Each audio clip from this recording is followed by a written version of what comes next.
All right, I'm ready. Good evening. I'm Dr. Emmett Brown. I'm standing on the parking lot at Twin Pines Mall. It's Saturday morning, October 26th, 1985, 1:18 a.m. And this is temporal experiment number 1. Come on, Einie. Hey, boy, get in there. That boy. In you go. Get down. Get your seatbelt on. That's it. Whoa. Okay. Please note that Einstein's clock is in precise synchronization with my control watch. Got it? Right, check, Doc. Good. Have a good trip, Einstein. Watch your head.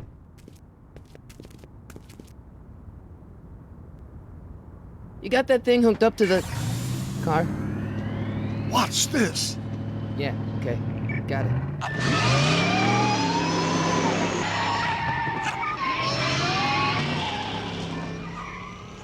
Not me. The car. The car.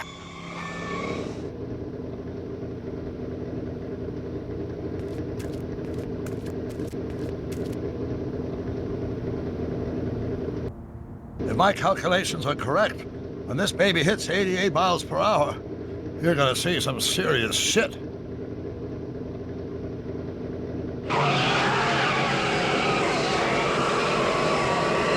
Watch this, watch this.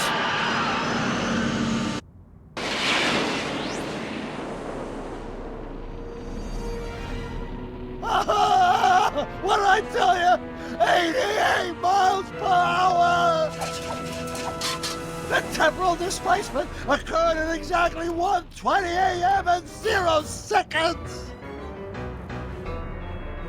Hot Jesus Christ. Jesus Christ, Doc. You disintegrated Einstein. Calm down, Marty. I didn't disintegrate anything. The molecular structure of both Einstein and the car are completely intact. Where the hell are they? The appropriate question is, when the hell are they? You see, Einstein has just become the world's first time traveler. I sent him into the future. 1 minute into the future, to be exact. And at precisely 1:21 a.m. and 0 seconds, we shall catch up with him and the time machine. Wait a minute, Doc. Are you telling me that you built a time machine out of a DeLorean? The way I see it, if you're gonna build a time machine into a car, why not do it with some style? Besides, the stainless steel construction made the flux dispersal. Look out!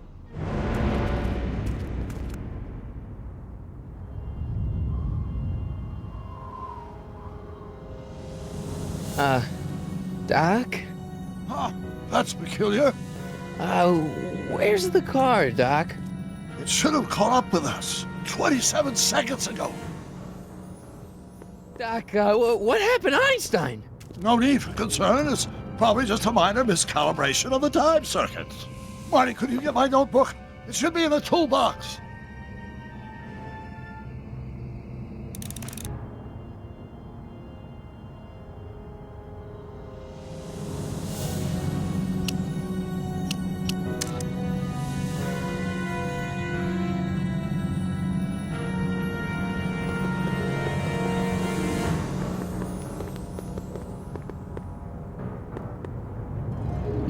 Notebook. Got it. Flux capacitor? That's it! What the heck's a flux capacitor? My latest invention. The thing that makes time travel possible. In this notebook, I've detailed the nearly 3 decades of scientific breakthroughs necessary to build a working time machine. If it ever fell into the wrong hands, the consequences could be catastrophic. Let's see. It's mass equals I times Z. Consequences could be catastrophic? Whoa, deja vu.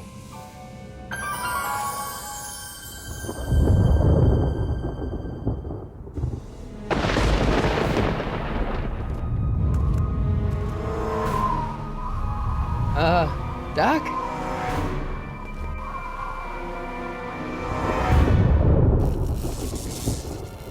Great Scott! Doc, what is it? I've made a horrible mistake.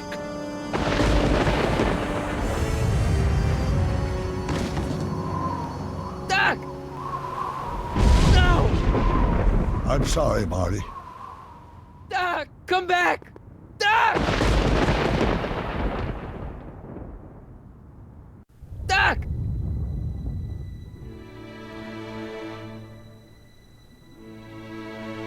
Marty, is everything okay?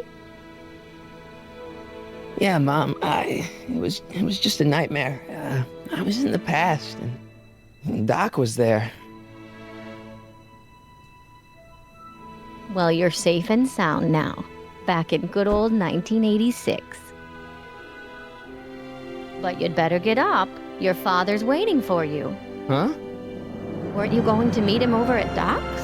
Holy crap! I'm late.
Are we too late to stop the sale?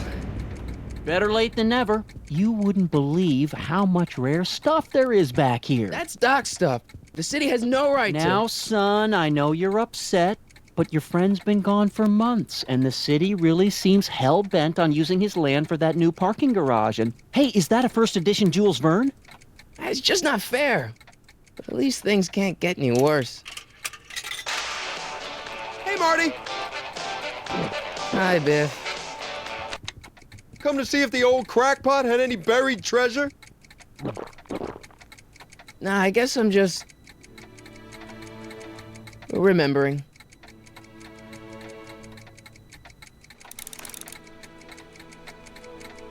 A fish tank? I never knew Doc raised fish. Doc's fish had weird taste in decor.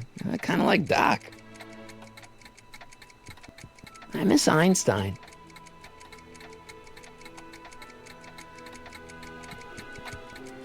Wonder why Doc didn't take any of these with him.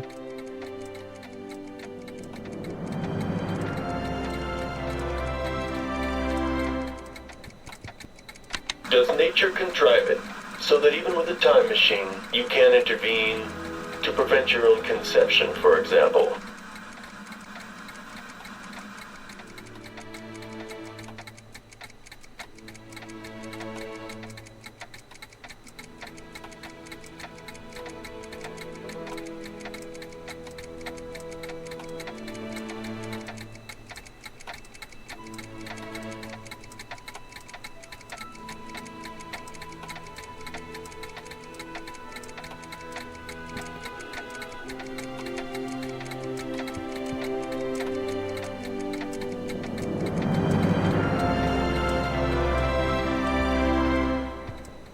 Doc built this model of downtown Hill Valley way back in 1955. The clock tower in the courthouse even works. What the? Is that Doc's notebook in there? Hey, that looks just like the courthouse. You gotta hand it to the old coot. He was good with his hands. Biff, can I see that a minute? This would look great in my fish tank. Give the old carp something new to nibble on. Can I see that model courthouse for just a second? I need to get something out of it. Like what? A not guilty verdict? That was a joke. Oh, ha. But really, can I? Nah, I think I'll hold on to it. Give it here, Biff. Well, well, look at what we have here. Looks like plans for something. What's a flux catheter? It's none of your business. Doc asked me to... Brown's worm food, kid. But this looks like it might be worth something. Ha!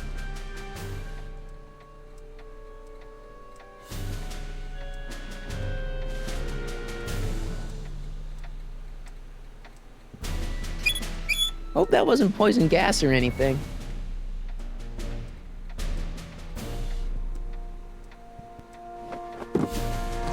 Hey, let me try, Marty.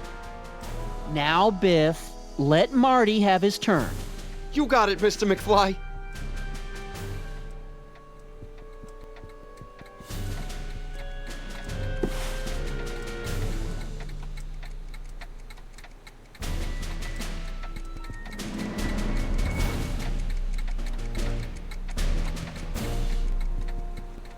Hey, Dad.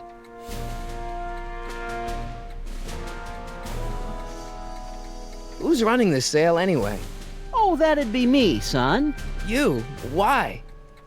Well, once it became apparent that the bank was going through with the sale, I volunteered to oversee it in order to make sure that Doc's stuff would be treated with a modicum of respect. Isn't that right, Biff? You got it, Mr. McFly.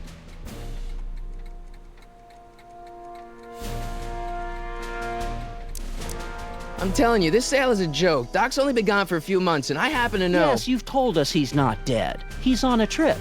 Let's say you're right. Have you considered that this trip may not have been entirely voluntary?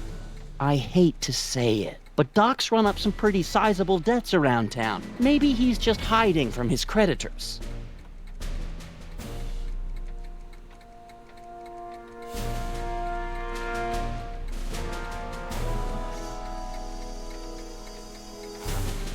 You got Doc wrong. Sure, maybe he's not so good with money. That's just because his mind's always on bigger things. But he's still a straight-up guy. He'd never run away from his problems. Well, you know him better than I do, son. But the bank is within its rights to sell off his stuff. Maybe you should try to find some things to remember him by before Biff grabs them all.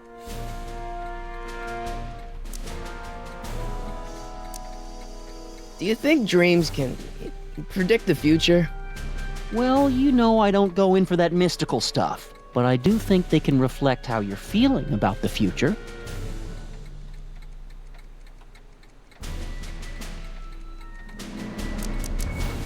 That notebook is Doc's legacy. I've got an obligation to protect it. Now, hold on a minute. Didn't you just get done telling me Doc's still around? Off traveling somewhere? Yeah?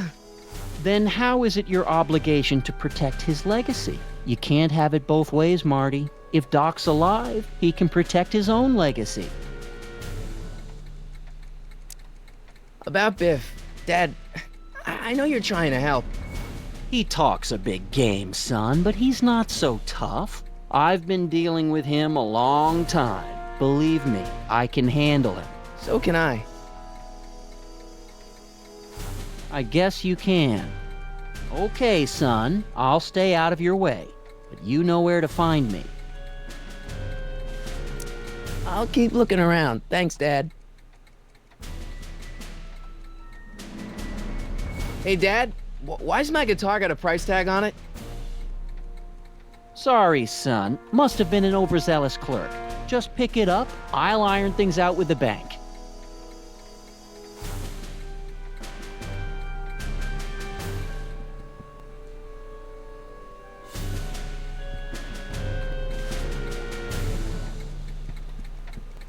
Let's make some noise.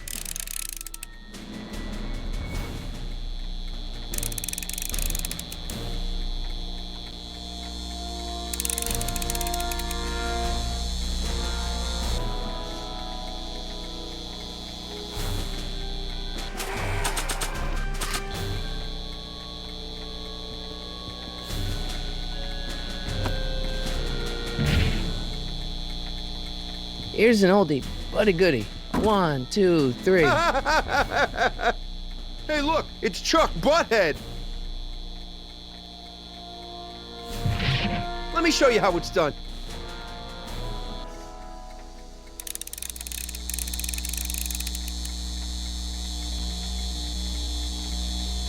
Now watch me blow the lid off this joint. Whatever you say.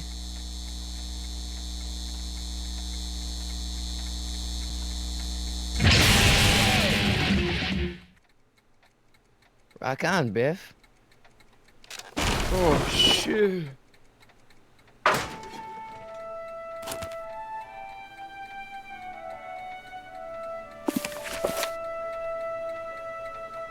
Doc, where are you?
Doc?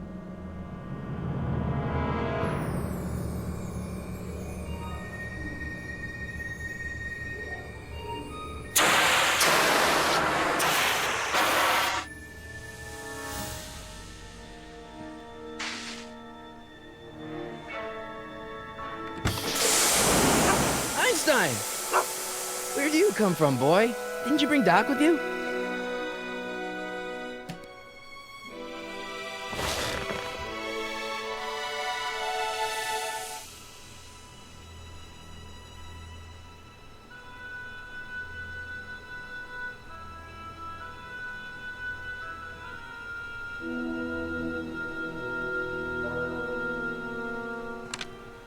Marty? Ah! Marty, if you're hearing this recording, then the DeLorean's automatic retrieval feature is a resounding success. Automatic retrieval? In case of my failure to return to the DeLorean within an allotted time, I programmed the time machine to jump to these four-dimensional coordinates without me. As you are well aware, time travel is an inherently risky activity, and despite my elaborate precautions, there's always a possibility that I could land in trouble sometime. And that sometime is now, or then, or maybe later. He's in trouble. Marty, you come to my rescue in the past, or was it the future? Anyway, I'm relying on you to do it again. Please take the DeLorean back, or forward, to whatever it is. I'm stuck in time. When you get there, I'm sure you'll figure out what to do. That's it? Aren't you gonna tell me when that is? Just go to the date specified on the time circuit readout under the heading marked Last Time Departed. Good luck. Right. Last time departed. Oh, jeez. Come on. Crap! Oh, great. How am I supposed to find him now? Okay, Doc, I know I haven't seen you in a few months, but I'm pretty sure this isn't your shoe.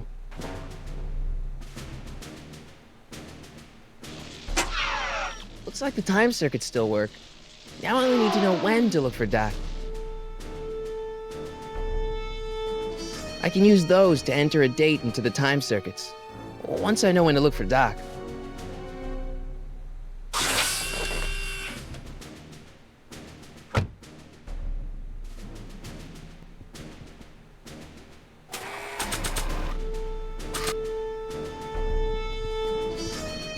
What do you know about this shoe, Einie?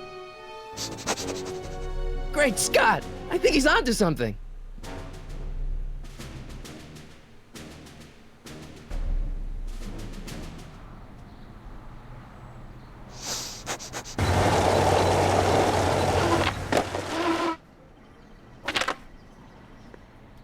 Okay, now we're getting somewhere. How's this supposed to lead me to Doc, Einie?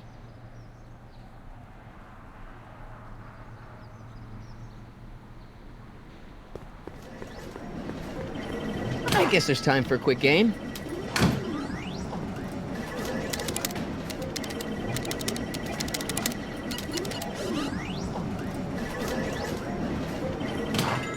Okay, now I'm ready.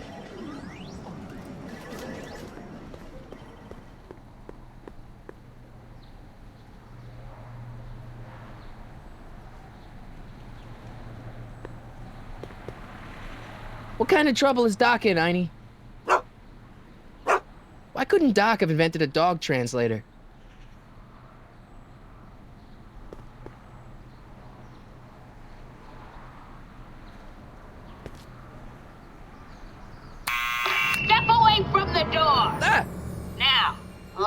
get a look at you. Einstein, come on! Just as I suspected. Hooligans! Get along now! Scat!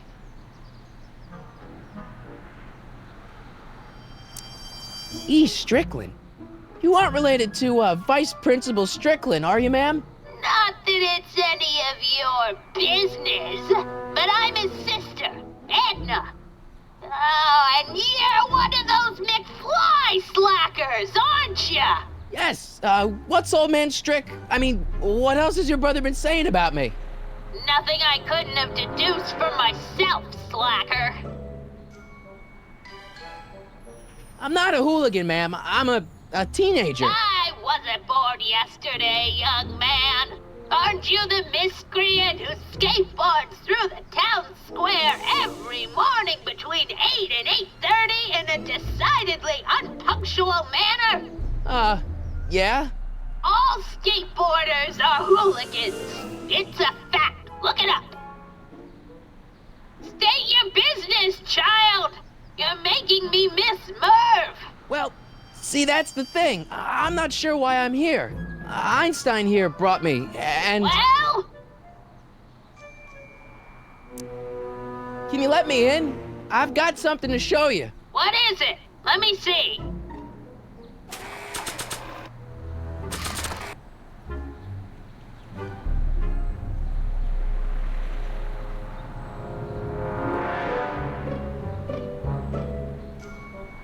A shoe?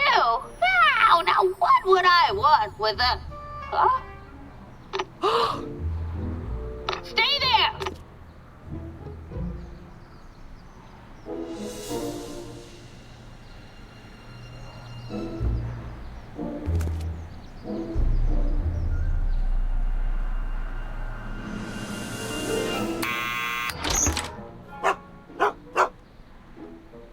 Leave that creature outside! Sorry, Einstein.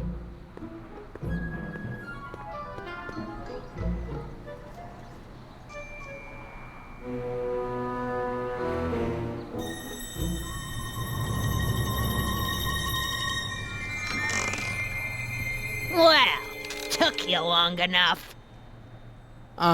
There's a lot of stairs. To return the shoe, I mean. I lost it ages ago. You can put it down next to the other one.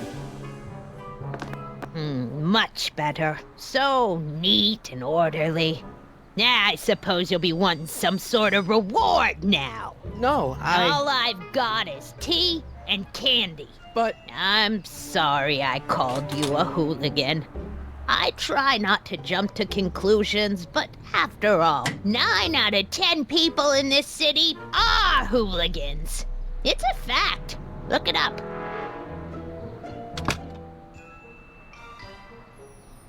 Have a seat, Sonny.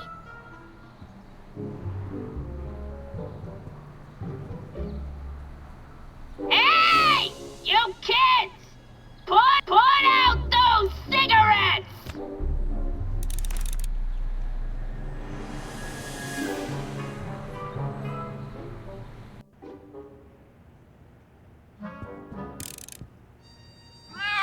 Oh, I wouldn't do that if I were you. Ms. Pretty Whiskers is very particular about who handles her food.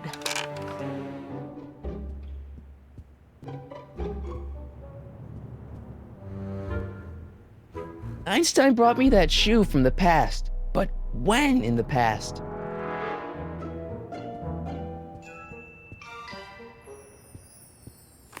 Don't touch those! My newspapers are in pristine condition and meticulously organized. Not about to let some street punk get jam all over them.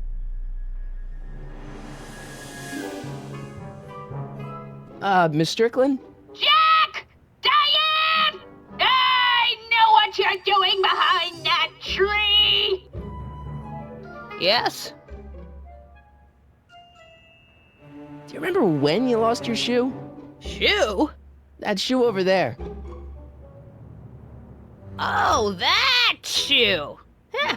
My, what a nosy Nelly. No one likes a busybody, you know. But Oh, fine, let me think about it. Yes, I remember. I lost it in a scuffle with a dog. Oh, when was it? Oh, yes, the day that speakeasy burned down. a speakeasy in Hill Valley? Don't act so surprised, young man. Your generation doesn't hold a copyright on moral depravity, you know.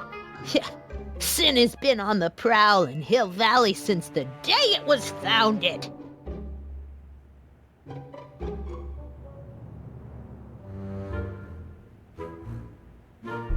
Wow, a speakeasy. That must have been wild. Is it true they used to drink gin out of slippers like my grandma said? Don't romanticize the past, young man. Prohibition was a time when gangsters ruled the town while honest citizens quaked in their beds. So where was it? That speakeasy that burned down, I mean. That was ages ago. If you're looking for bootleg hooch. No, I'm just curious, that's all. I'm a student of history. Student of history, my Aunt Fanny. Yeah, your generation of hooligans and slackers could give two ripe figs about history. Miss Strickland? Oh, video store! Huh? The speakeasy used to be hidden in plain sight down there in the town square. Right where that disgusting videotape rental store squats today. So the video store building must have gone up after the speakeasy burned down. The following year, as I recall. What's with all these newspapers? This is my personal archive. I've got every issue of the Hill Valley Telegraph ever published. Get out! Every single issue? From 1871 to the present. If it happened in Hill Valley, you'll find it in my stacks. I guess somewhere in these stacks there must be an article about the speakeasy burning down. Naturally. I probably wrote it myself. I was quite a reporter back in the day. Any idea what date that article came out? Well, obviously the day after the speakeasy burned down. Doing some stargazing? No, I set my sights on lower things. Is that? Lieutenant! Get away from that hubcap before I call your father!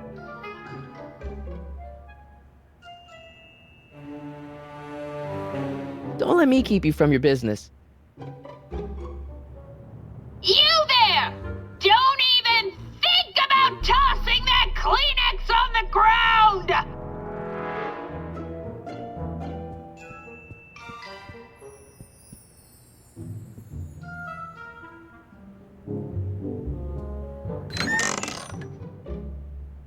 Miss Strickland, about your tea. You forgot to turn on the... It's spelled with a U! You illiterate vandal!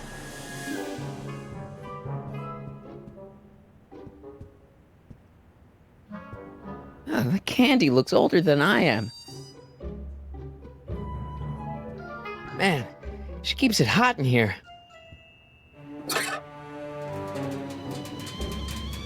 That's the kettle. I'll be right back with some tea. Then don't touch anything.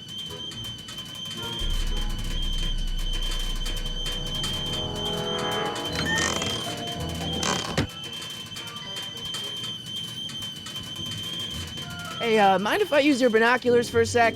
Go ahead, dear.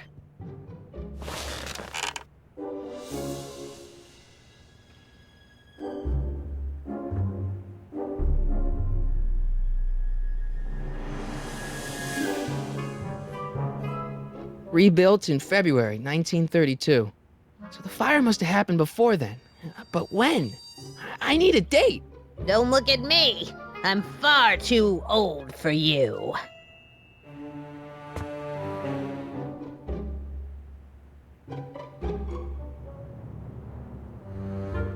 Excuse me. Don't let me keep you.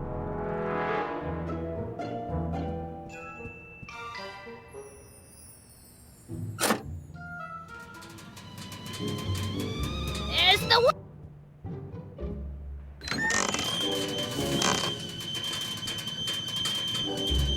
Let's see. Ground broken on site of former speakeasy. Singer vanishes. Hill Valley Expo delights crowd. Soup kitchen exposed. Here we go. Speakeasy arsonist slain. Legal procedure gave way to old-fashioned vengeance last night when a mob descended on the Hill Valley police station.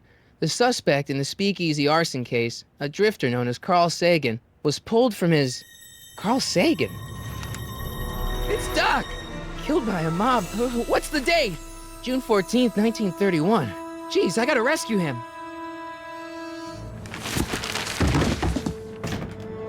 my newspapers! Sorry, Miss Strickland. Let me... No! You've gotten my history out of order! Oh, do you know how long it'll take to fix what you've done? Oh, get out! Get out! Get out! Help! Police! I'm being attacked by hooligans!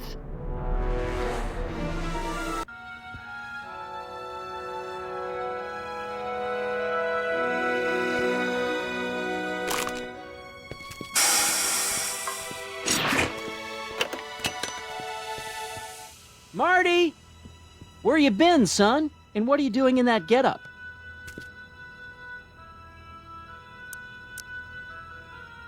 Didn't I tell you? I got the lead in the school play. We're doing... Grapes of Wrath? Right. Oh, Steinbeck! Who are you playing?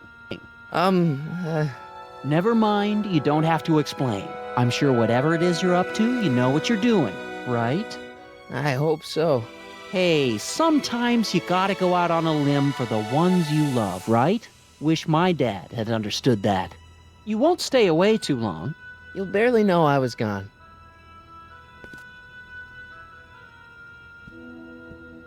You ready to go, Einstein?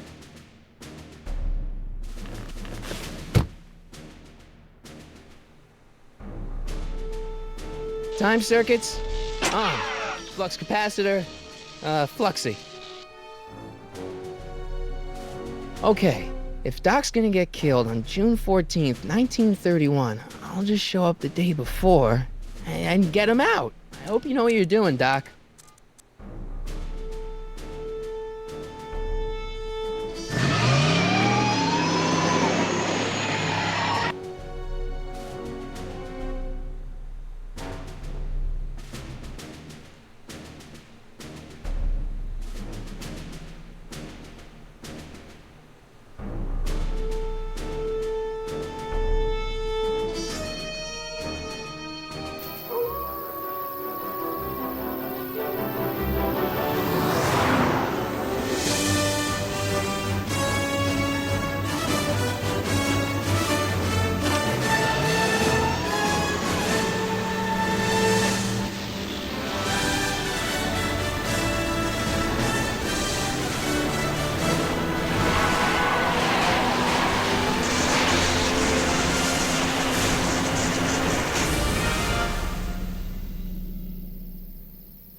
Einstein, where'd you go now, boy?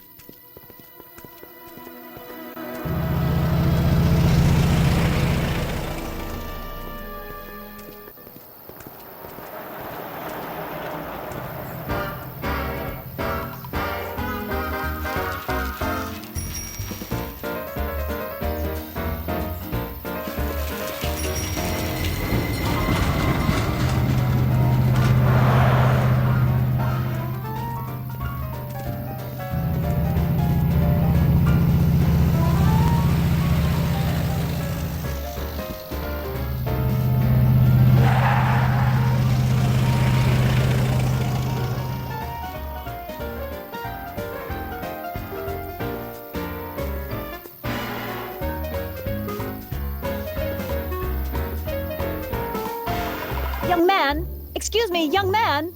Who, me? You're the only man in the street, and I'm looking for a man-in-the-street reaction. Naturally, you know about the explosion that destroyed this illegal gin establishment. I read about it, yeah. What's your opinion of Carl Sagan, the stranger who single-handedly did what the law has been unable to do for 10 long years, namely, rid Hill Valley of the scourge of liquor?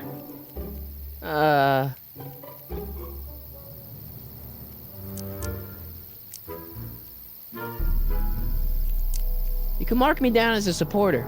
The young man said, flashing a boyish yet virile grin. Hill Valley needs more upstanding youths like yourself.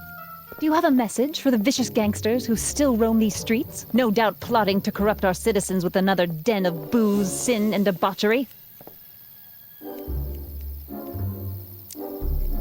Yeah, tell them, go ahead, make my day. Make your day what? Never mind. I'll play around with it and see if I can come up with something better. Mr. May I get your name? Yeah, it's...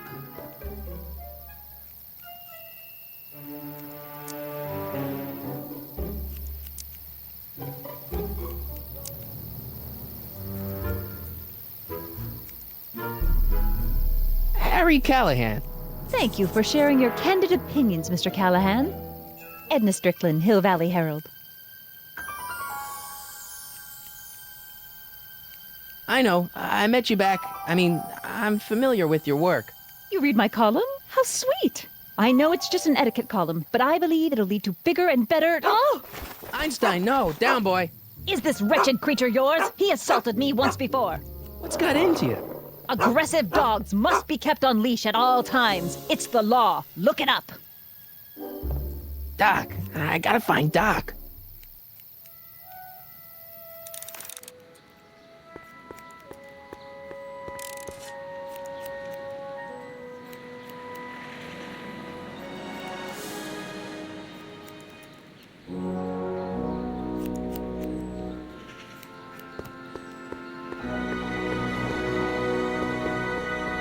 I guess this is where the speakeasy burned down. How'd Doc ever get mixed up in that? Gale, Zemeckis, and Fine. Attorneys at law. No solicitors.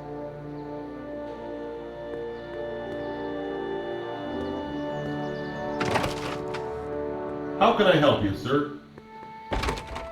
Without any money, I don't really have any business in there.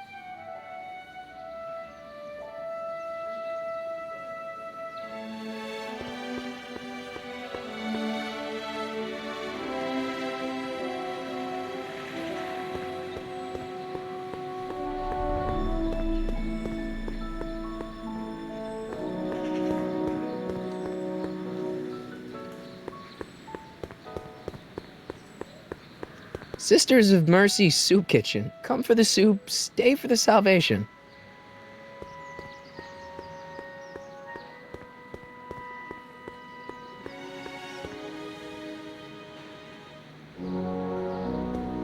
Hill Valley Police Station. Cripes, this place looks old, even for 1931.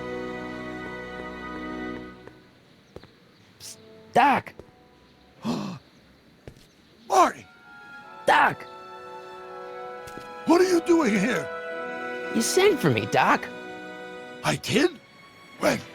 May 14th, 1986. 1980? The automatic retrieval system. Of course. I'd almost forgotten about that. So what's our plan for getting you out of here? Plan? We don't need a plan. We don't. Not in the slightest. The police picked me up for that speakeasy fire a couple of weeks ago, but the DA hasn't got a case. They're releasing me tomorrow morning. So basically, I traveled 50 years into the past to deliver your car? Sorry about that, but it's so wonderful to see you. We have a lot of catching up to do. Yeah, you might want to hold off on that, Doc. Great Scott! I'm going to be gunned down by gangsters on the steps of the courthouse. Why would they do that? Guess they didn't approve of my burning down their speakeasy. Very funny, Doc. Maybe now we should come up with a plan? A plan, right. But what?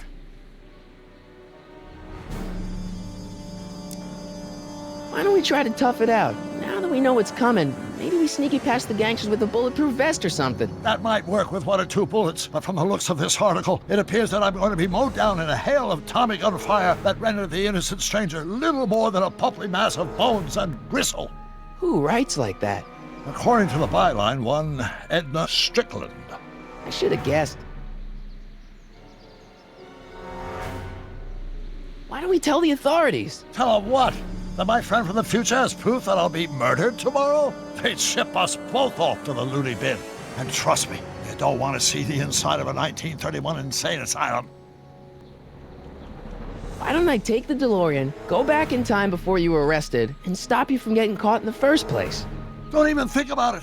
Without my unjust incarceration, the events that sent you into the past might never happen, resulting in a paradox of continuum-shattering proportions. Jeez, we've been back together for 5 minutes, Doc, and you're already talking about the end of the universe. I've missed that. Don't be ridiculous, Marty. I was only referring to the end of the universe as we know it. Hey, maybe I could talk to the gangsters. Tell them they're about to shoot the wrong guy. I don't think the criminals of this era are going to be very receptive to a complete stranger telling them that their secret assassination plan is misguided, do you? Well, I suppose I could just get some dynamite and break you out of jail. No, that's far too dangerous. Not just to me, but to random innocent people in the past. The repercussions could be... That's it! What's it? My rocket-powered drill. You have a rocket-powered drill? Not yet. I haven't built it yet. You've lost me, Doc. Listen, a few months ago, my 17-year-old self sent in a patent application for a rocket-powered drill. I abandoned the project after I never heard back from the patent office, but the prototype should be nearly complete. Great, I'll just run back to your lab and... No, I said nearly complete. You'll need me to help you finish it. How the hell am I supposed to sneak a half-finished rocket-powered drill into your cell? Not me! 1931 me! Wait a minute, Doc. You want me to convince your 1931 self to build a rocket-powered drill to break you out of jail? Precisely! Won't talking to yourself cause, irreparable damage to the space-time continuum or something? It should be fine. I've already invented the idea of the rocket drill. You've just got to goad my younger self into finishing the prototype. How am I supposed to convince your younger self to finish the rocket drill? Just tell him I need to break his older self out of jail? Absolutely not. Whatever you do, you can't tell my younger self anything about time travel. I won't come up with the inspiration for the flux capacitor for another 24 years. Then what am I supposed to... Just be your charming self. From what I remember, I'm a pretty easygoing kid, so enlisting me in a scientific adventure should be a piece of cake.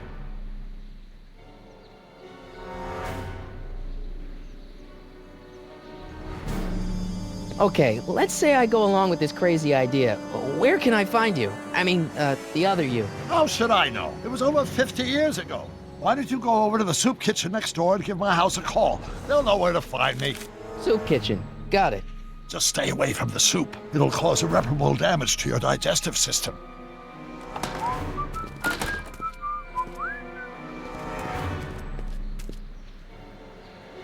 I guess I better get started. Don't worry, Doc. I'll get you out of here in no time. I'm not worried. Once you and my younger self put your heads together, you'll be unstoppable.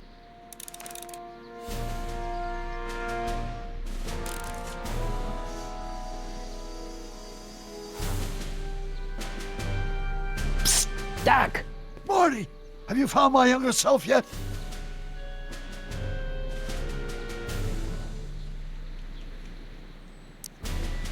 Where have you been all this time? I missed you.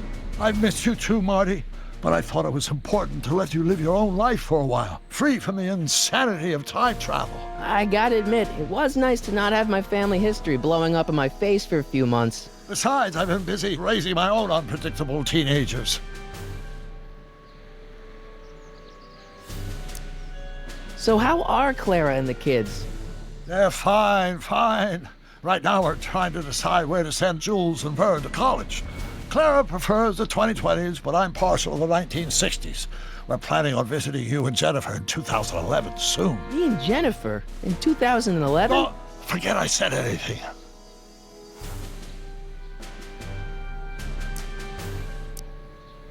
Where'd the DeLorean come from? The last time I saw it had been smashed to pieces by a train. It's a fantastic story. Do you remember when the DeLorean got struck by lightning in 1955? Yeah? Unbeknownst to either of us, the lightning produced a temporal duplicate of the time machine, one that was tossed 70 years into the future. What?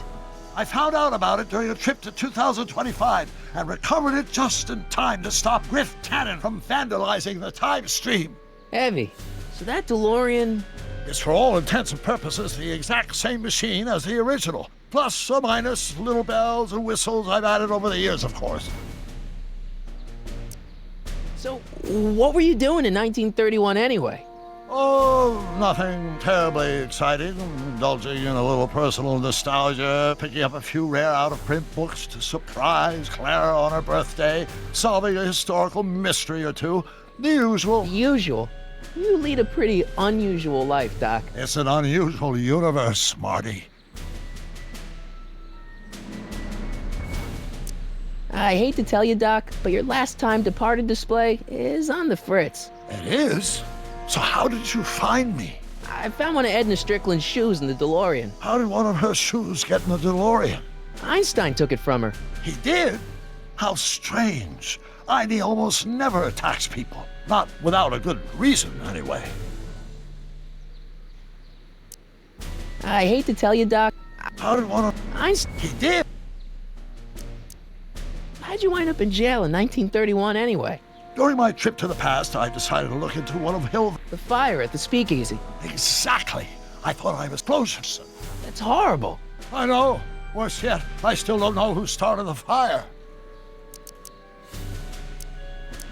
I know this really isn't the right time or place, but I found your notebook. Ah, so that's where I left it. Why'd you bring it here? Because the bank's selling off all your stuff. They can't do that. That's what I keep trying to tell them. Well, you hold on to it for safekeeping. We'll deal with my financial situation in 1986 after we save me from a grisly death in 1931.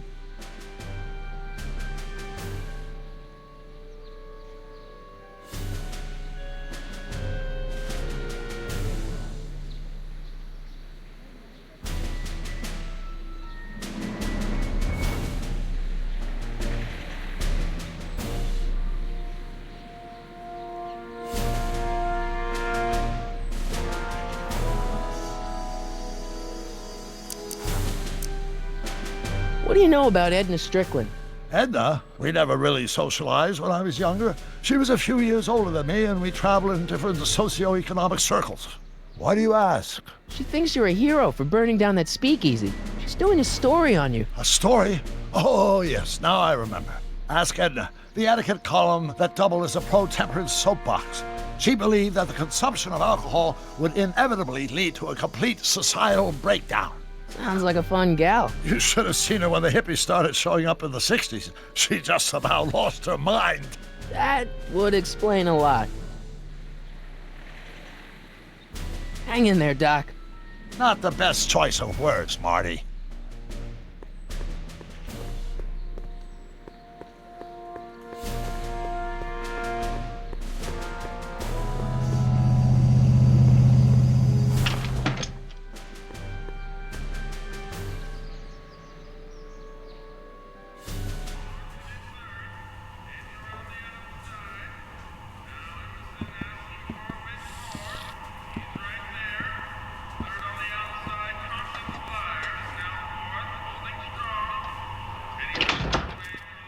McFly? Biff? Kid! Grandpa? That's Mr. Tannen to you, Artie. What are you doing out here? Well, I was getting kind of hungry, so I figured I'd come down here for some free soup. Just thought I'd come down for some soup. Think, McFly. The DA's throwing around subpoenas like Babe Ruth. I don't think Ruth's a pitcher anymore. Shut it. If one of those subpoenas landed in the hands of my number cruncher, I'd be in a whole lot of trouble. I could even get sent up the river. You wouldn't want that, would you? Would you? No, of course not, kid. All right, that's better. What are you looking at, punk? Keep your eyes on the soup, kid. Well, what? What are you still doing here? Sorry, kid. I'll just run back to the safe house. You do that. And McFly? Yes? That hat's too flashy. You better let me hold on to it. Now scram! You got it, boss. And don't come out until I give you the all clear. I swear, if even one of you mooks could add 2 + 2 without your fingers, I'd dump that wimp into the lake. Hey! Anyway, I'm off to make myself irresistible. Don't let anyone burn down the shop while I'm gone.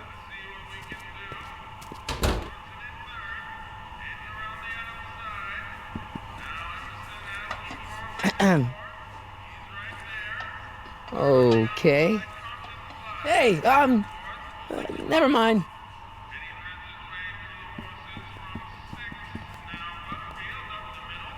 I better not talk to him. I don't want to mess up his timeline.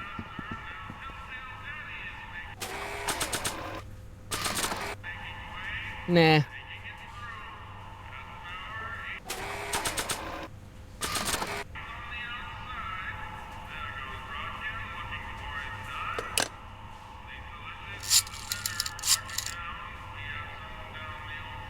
Brown residence? Hi. Do you know where I could find Emmett Brown? Young Master Brown is currently tending to his clerking duties at the courthouse. Who may I say is calling? The courthouse? Doc never told me he worked at the courthouse.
Touch those. These are very sensitive legal documents. Nobody is supposed to handle them but sworn officers of the court.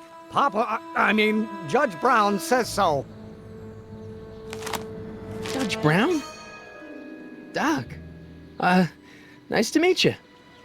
I'm, Harry Callahan. Emmett Brown. But I am a law clerk, not a doctor. Now please get out of my way. I have important business to transact. Naturally, H2A multiplied by the inversion of H has to come out less than expectation. Listen, Emmett, you don't know me, but I'm your friend.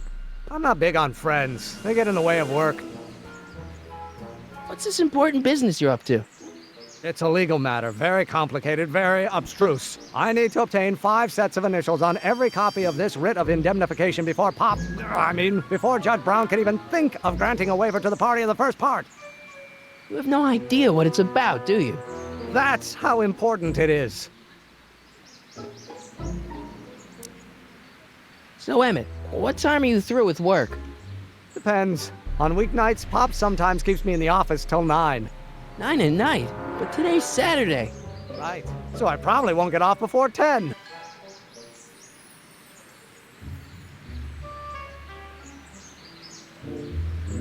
How about you knock off work early and I'll buy you a beer, or soda. What do you say? Don't try to tempt me from my duty with sugary beverages. Keeping the wheels of justice turning, that's my one passion in life. Besides, if I left before 8, my pop would kill me. Sounds like you're a little scared of your father. Scared of my father? Pop is the most learned, just, incorruptible judge that Hill Valley has ever seen. The only people scared of Judge Brown are people with a dark secret to hide. And I don't have a dark secret to hide. Come on, Doc. Emmett, drop the Legal Eagle Act. I got something more important for you to do. Mr. Callahan, I'll have you know that the law is the very mortar that holds society together, and we in the legal profession are like brick masons building the edifice of the future. Your dad tell you that? Every morning. Listen, I understand you're working on a new invention in your lab. Invention? You must have me mixed up with somebody else. I'm in law. I have absolutely no interest in science. Multiplied by the inverse of... Come on, wait up a minute. You again? Can't you see I'm busy? Okay, so you don't want your old man to know. That's fine. Listen, we all keep secrets. But I'm telling you, you can level with me about this science project of yours. I am not a scientist. Go ahead, ask me what E equals. What does E equal? I have absolutely no idea. See? I don't know where you got your information from about me, mister, but you're wrong, wrong, wrong. Possible? Will you just give me a chance? Harassment's a federal crime, Mr. Callahan.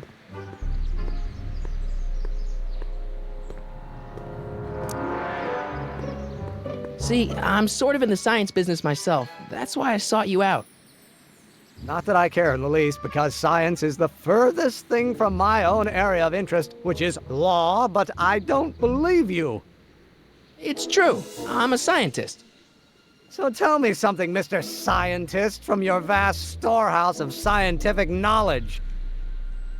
The leg bone's connected to the thigh bone? Amazing. Sounds like you're a little scared of your father. Scared of my father? Pop is the most learned, just, incorruptible judge that Hill Valley has ever seen. The only people scared of Judge Brown are people with a dark secret to hide. And I don't have a dark secret to hide. Come on.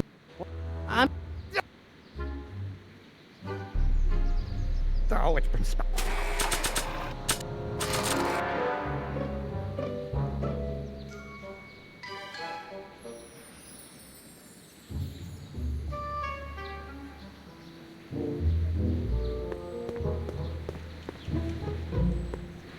Oh, no. I'm gonna be the inverse. Oh, yes, Will you just give me a chance? Harassment's a federal crime, Mr. Callahan. Emmett. Inverse of A might well be equal. Oh, think, Emmett, think. H to the A multiplied by the inverse of A. H to the A multiplied by the inverse of A. A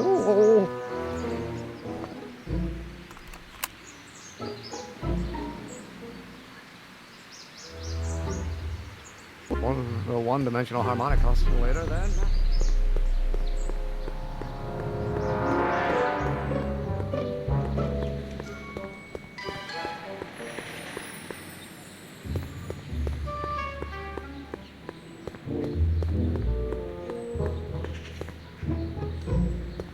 Psst, Doc. Morty, how goes the escape plan?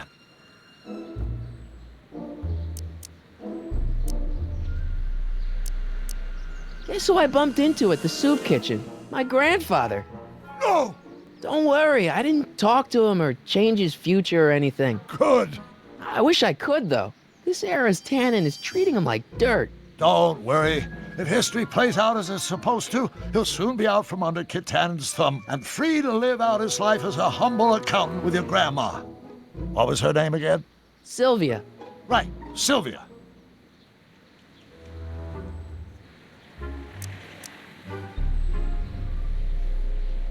What's the story with this Kid Tannen jerk anyway? Biff's father? By this time next year, he'll be pulling down a life sentence in San Quentin. There was even a song about it. Wait, if Biff will be born in 1938, and Kid will be in prison... As I recall, he escaped from prison in 1937 for about 3 hours. That's a busy 3 hours. No kidding. So, Doc, does this ring a bell? Oh, think, Emmett, think. H to the A multiplied by the inverse of A. H to the A multiplied by the inverse of A. Good grief! Is that me?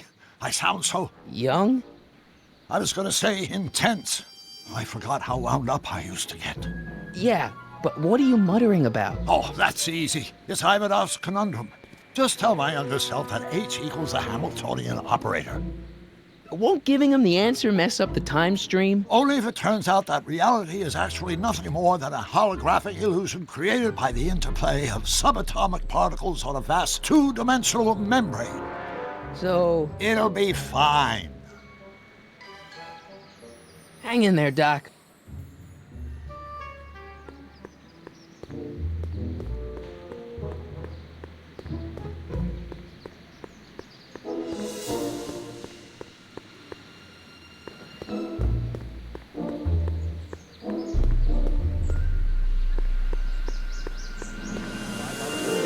Might not be equal. Will you just give me a chance? Harassment's a federal crime, Mr. Callahan. Maybe H equals the Hamiltonian operator. What did you just say? I said maybe H equals the... Hamiltonian operator? Yeah. Great Scott! If H is the Hamiltonian, then H to the A multiplied by the inverse of H can only be the same as the expectation value for A. That's it! That's the solution to Ivanov's conundrum, the problem I've been wrestling with in my head all week! I'm sure you would have figured it out by yourself in a day or two. The way you figured out how to build that rocket-powered drill. Where did you learn so much about science?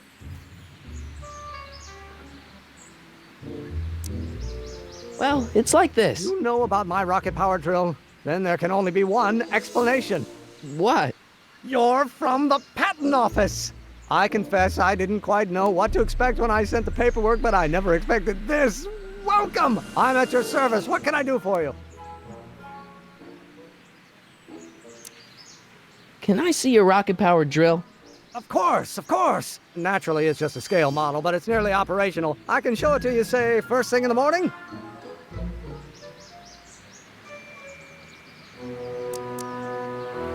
Nah, that's no good. I need to see a full-size model. That's fully operational. Tonight. Otherwise, we'll have to award the patent to a competing inventor, Dr. McCoy. It can't be done! I mean, it might be possible to construct a full-size working model in that time frame, but I haven't got the main ingredient for the fuel.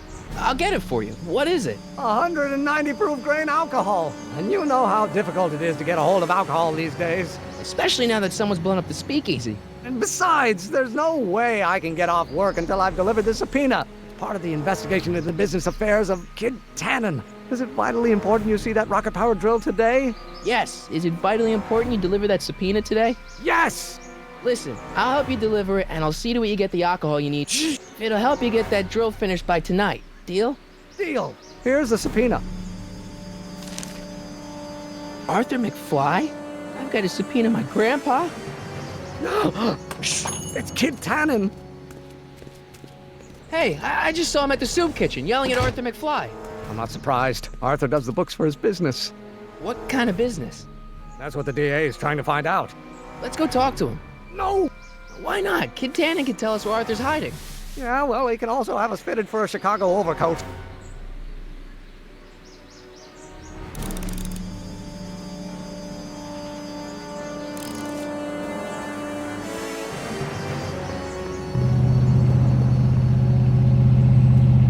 Hey, Miss Strickland. Oh, hello, Mr. Callahan. Try not to draw any undue attention my way. I'm on the trail of a hot new scoop, as we in the newspaper business say. What's the scoop? I've heard rumors that something shady is going on at the Sisters of Mercy soup kitchen. It's under new management, you know. And, oh, we mustn't jump to any conclusions. Not till the facts are in.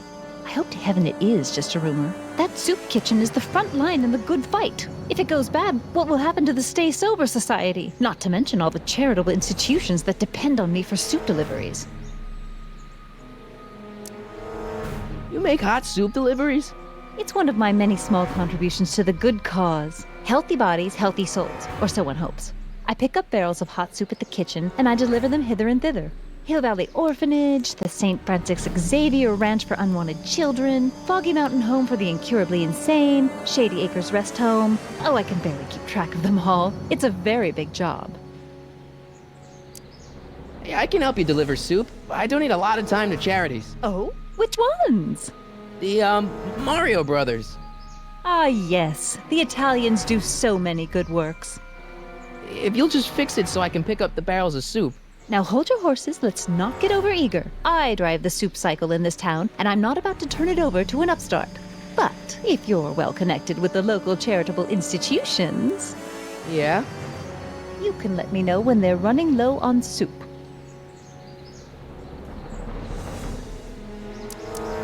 What's the Stay Sober Society? You haven't heard of the SSS? They do the most marvelous work, taking hopeless drunken bums and turning them into former hopeless drunken bums. I'm one of the founding members. And not to say that I was ever, well, you know.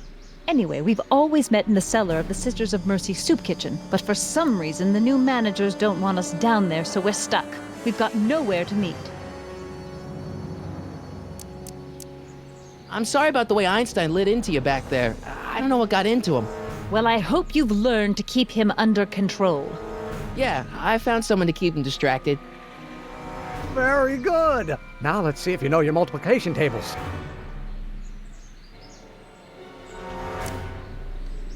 Did you finish the story you interviewed me for? About Carl Sagan? Yes, but those pig-headed editors at the paper rejected it. They said my story was slanted, and that I was glorifying a suspected arsonist. As if their stories aren't always glory that run this town. This whole thing makes me so mad I could spit. Though of course I never would. There's an ordinance against it, and it's so untidy.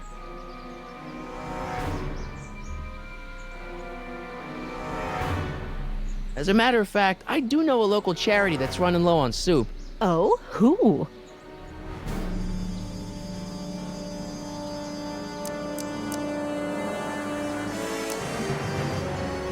The Stay Sober Society. Yes, we do generally provide refreshments for the Stay Sober Society, but I'm afraid they may not be able to meet tonight. They haven't got a meeting space.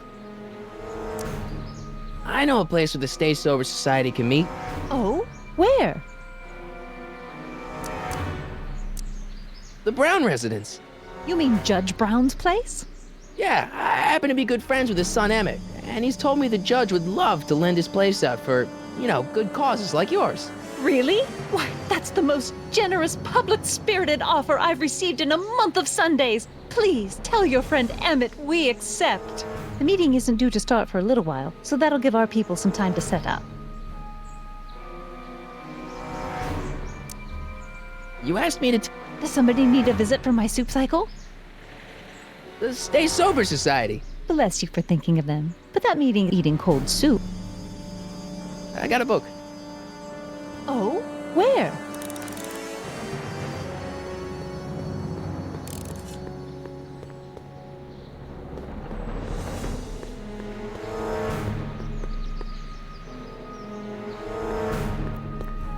Sorry, boss. Get out of here. How about you? Huh? I'm sitting at a shoe shine booth. You walk up. Either you're here to shine my shoes, or you got a death wish. Which is it?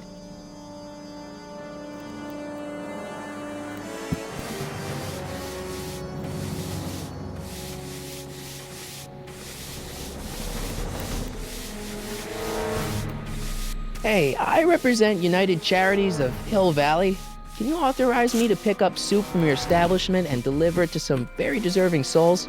Nah, that Strickland dame's got the charity racket pretty much locked up. No point in giving her competition.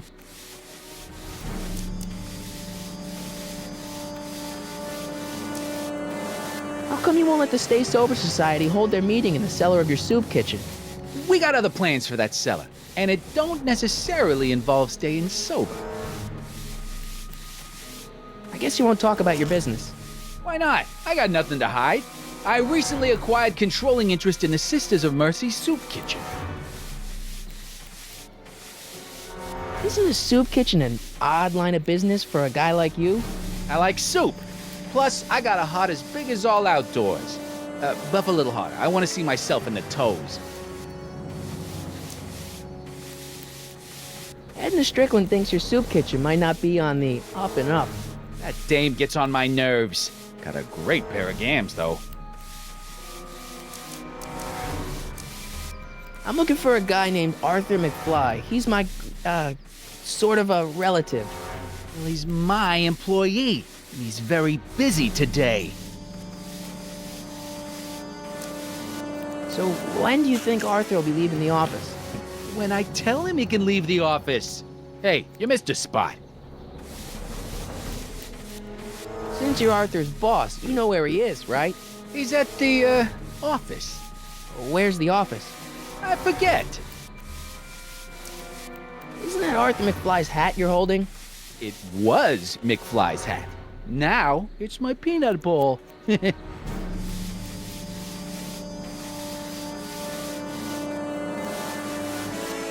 I have some peanuts? Why not? I'm a magnanimous kind of guy. Go ahead, knock yourself out.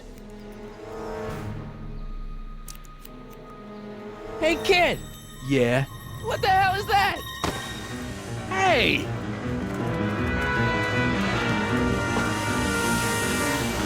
What did you do?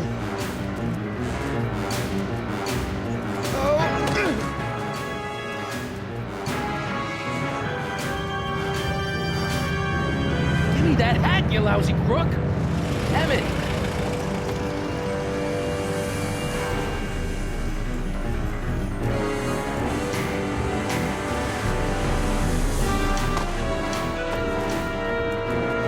Emmett!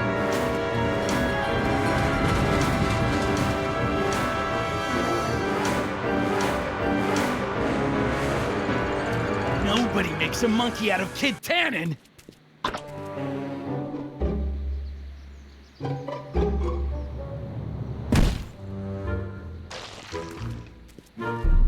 Ow! Fix me up!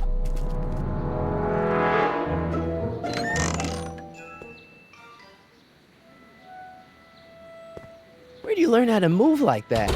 Sandlot football. They used to call me the Streak. Get out!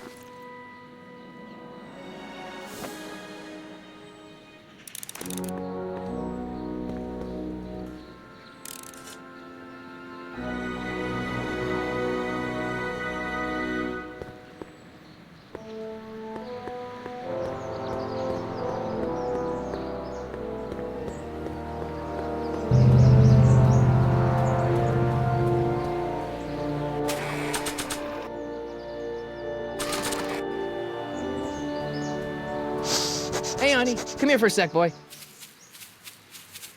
Hey, boy, can you find the guy who belongs to this hat? Where's he going? Only one way to find out.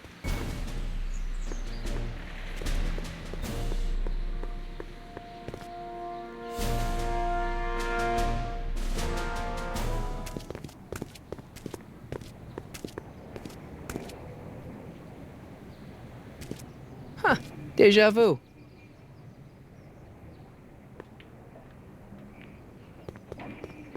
Need any help? Never mind.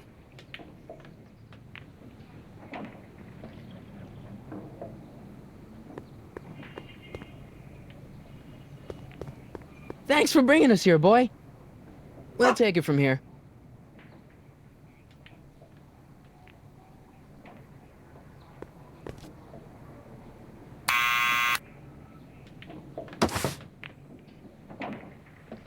Yeah? Who is it? It's McFly! Shh, I know!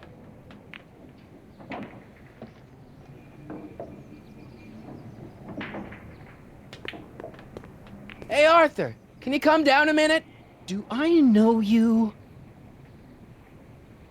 I'm your mother's great-nephew. You mean my second cousin? Yeah! Glad to know you. But I can't leave this building till the boss says so. He's given strict orders. Sorry. Some other time.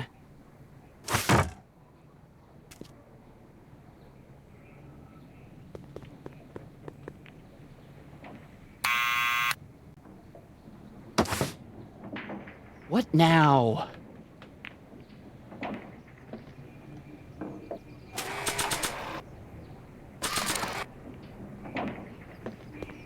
I'll give it back to him after I give him the subpoena.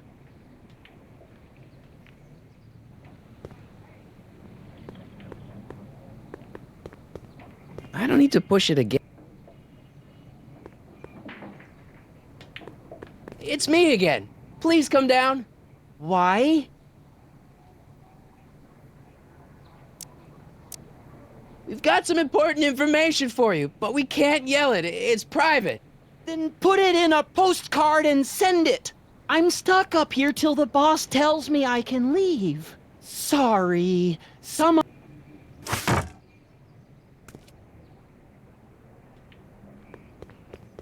We'll take it from here.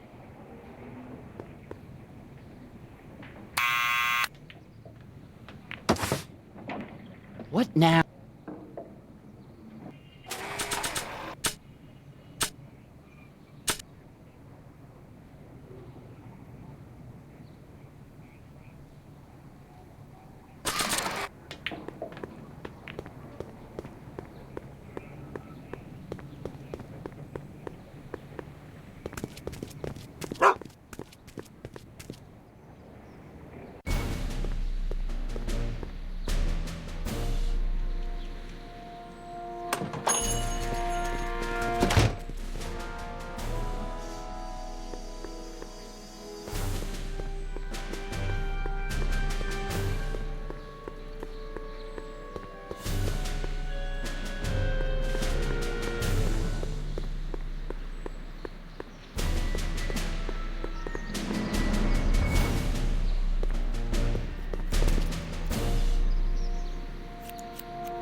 Well, well, look who's back! They say rats always return to the scene of the sinking ship. Get 'em, Matches.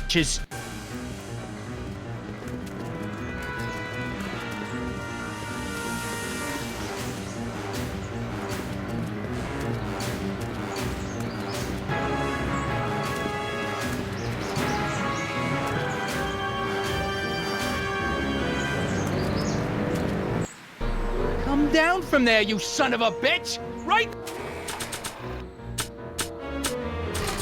Ow! That's...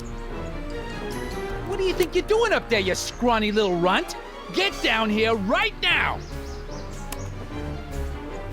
Don't make me angry, Smucko! Einstein, help! Lay off! Get away from me, you crazy mutt! Go away, dog. We're busy here. Go on, scram. Hey! Where'd he go? You let him get away, idiot!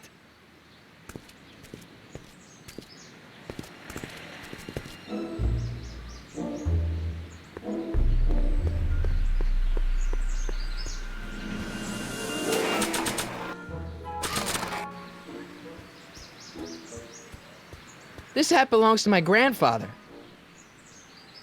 Hey, how you doing, Einie? Einie? It's short for Einstein. Einstein, of course, because he was a patent officer just like you.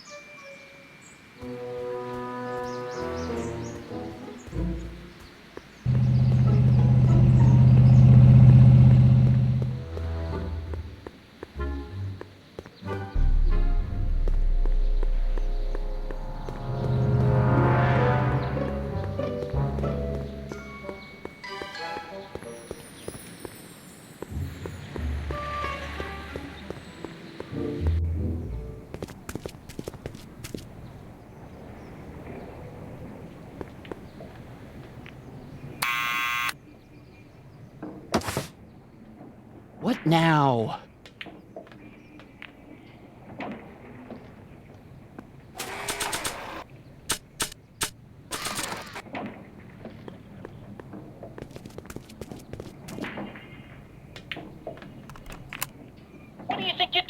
you scrawny little runt. Get down here right now. It's Kid. Right away, boss. Where's Kid?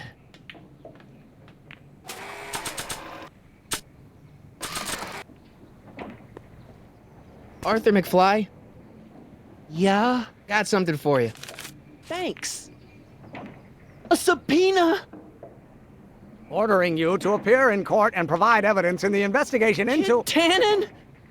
Take it back! You can't get rid of it, Mr. McFly. Once you've been served, it's your duty to report to the court at the earliest possible time. Failure to do so could lead to a warrant for your arrest. Arrest! But Kid'll kill me. Stupid Artie. Holy cats, what am I gonna do? I suggest you avail yourself to the protection of the court. Oh gosh.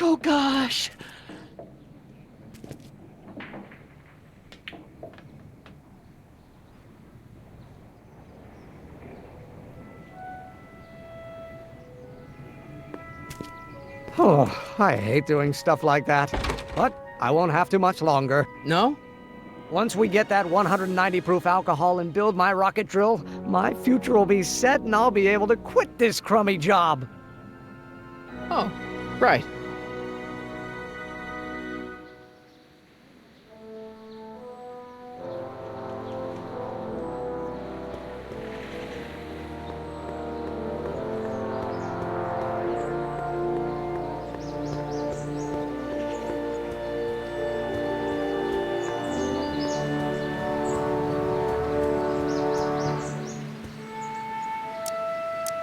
How about Kid Tannen?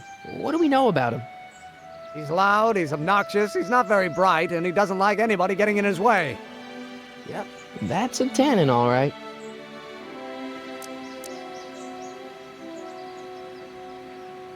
This might be a stupid question, but couldn't you have designed your rocket-powered drill to run on a fuel that, isn't illegal? Illegal? What does law have to do with science? Science has its own laws. You of all people should know that. Some of us down at the patent office are wondering, what made you think of a rocket-powered drill? That'd be Journey to the Center of the Earth by Jules Verne. It was a revelation. Yeah, that's kind of what we figured.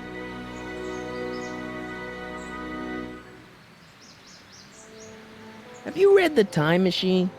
H.G. Wells? Not yet, but it's on my list. We'll score that hooch somehow. I'll keep cogitating.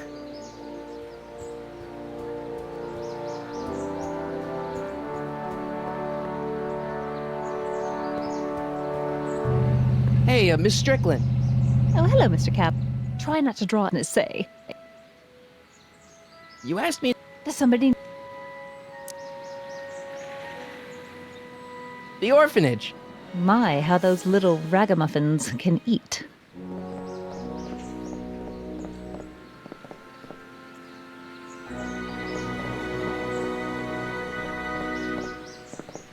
All right, Edna, just think of all those poor unfortunates and hold your nose. Mr. Donnelly!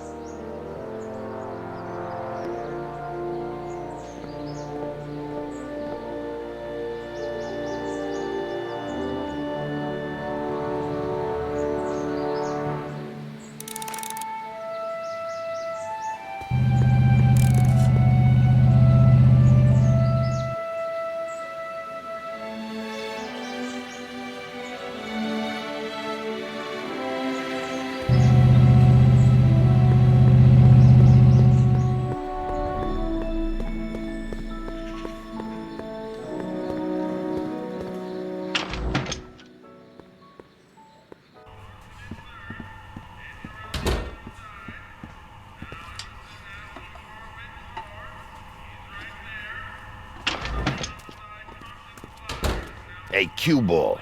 What? The truck just arrived with a fresh shipment of, soup. Soup? Well, this is the regular soup, and this is the special soup. Right. Special.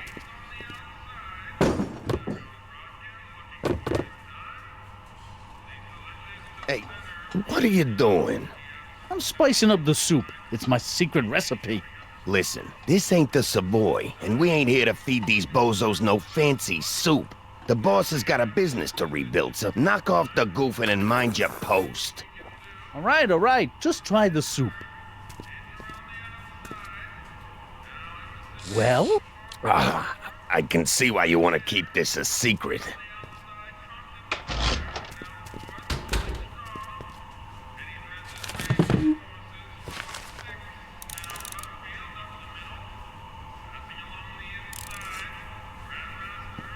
Looks like these pipes go into the basement.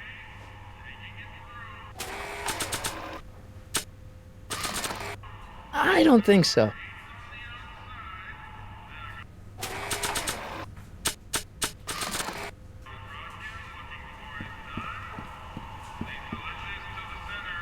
Excuse me. You talking to me? So this place used to be a soup kitchen. What do you mean used to be? Despite recent changes in ownership, this joint is still available for the purposes of distributing food to the needy and the not-so-well-to-do, and no other purposes whatsoever. Right.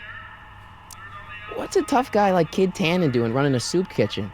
Mr. Tannen purchased the soup kitchen from the Sisters of Mercy in an effort to repair his reputation as a respectable community figure after his fine name was besmirched by the malignant and malicious the actions of the misguided vandals that done burned down his place of business. It's Speakeasy. I cannot confirm nor deny any claims of so-called illegal bootlegging at the Just eat your damn soup, pipsqueak. Why's the soup in a barrel? 'Cause it's hard to ladle off the floor. Could I have a bowl of soup? We're a soup kitchen. What do you think?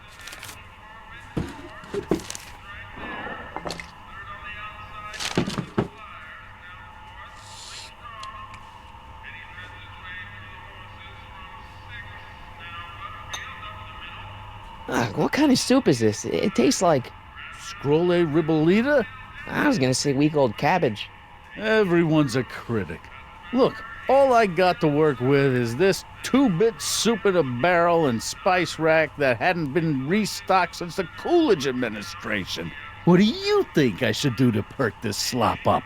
Let's see. Have you tried... giving the soup a little heat, maybe? Why, is it getting cold? No, I mean, like chili powder. Muy caliente. Oh, bit of a tough guy, huh? Actually, I like it spicy too, but it's gotta be edible for the common folks. Come on, a little dash isn't gonna kill anyone. Ah, heck. You got moxie, kid. Let's spice it up a bit, shall we?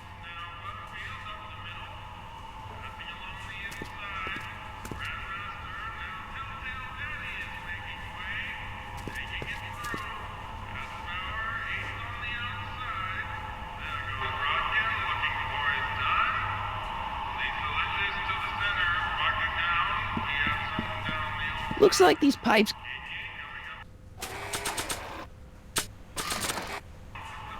Maybe not. Looks like these...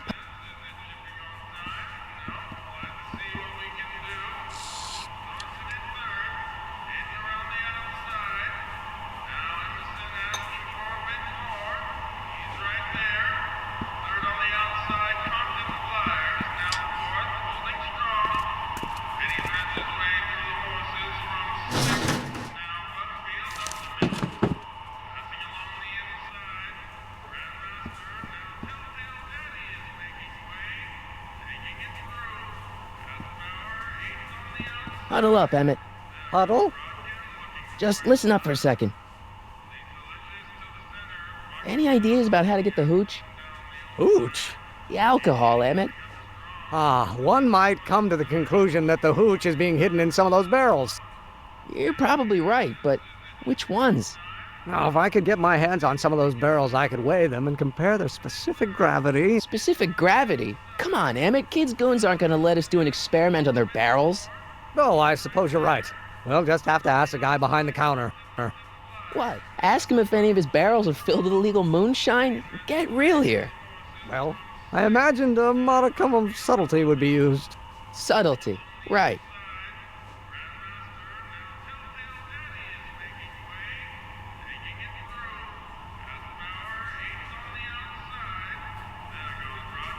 We'll score that hooch somehow. I'll keep cogitating.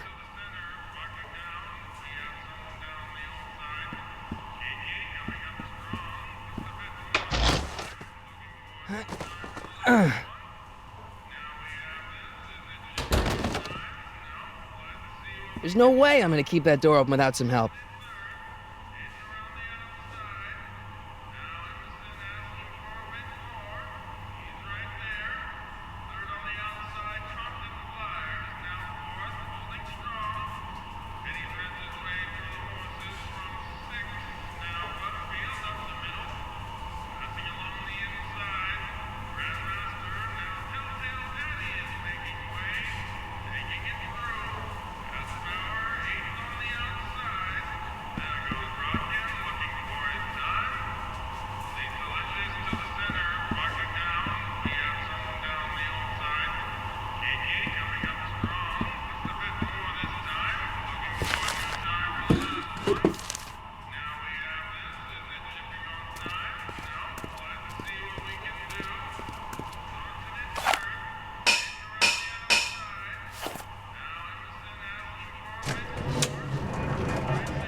Emmett.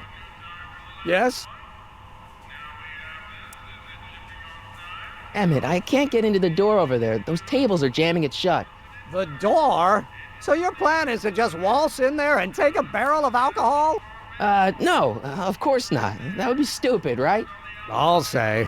Still, I'd like to get that door open. I can't do anything from out here. Well, it's a simple matter of physics. A lever, some sort of stop. Let me see what I can come up with.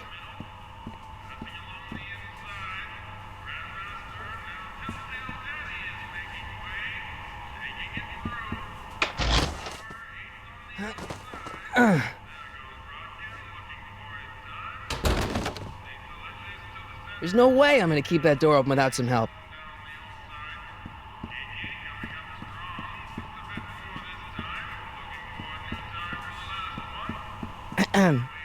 What is...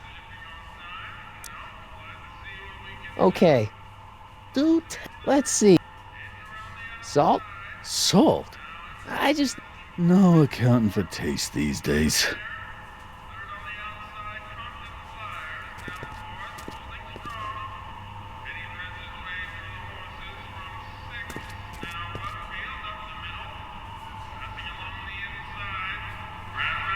Eureka!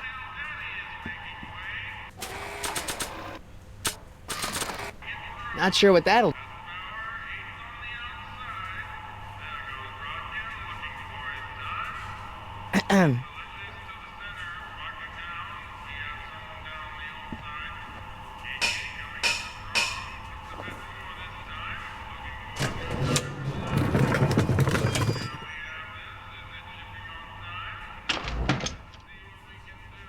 Ah, Miss Strickland. Come for some more soup? Come now, Mr. Donnelly. You know I wouldn't set one foot in this mockery of all that is good and decent if the poor of Hill Valley weren't so dependent on Mr. Tannen's overblown show of generosity. Was that a yes? Just give me the soup before I gag on the hypocrisy.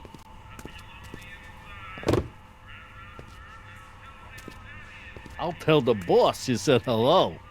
I'll just bet you will.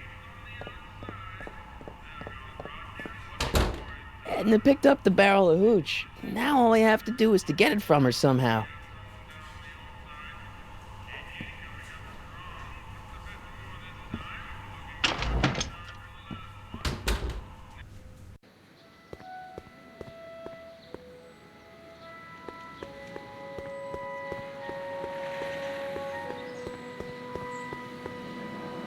Hey, Miss Strickland.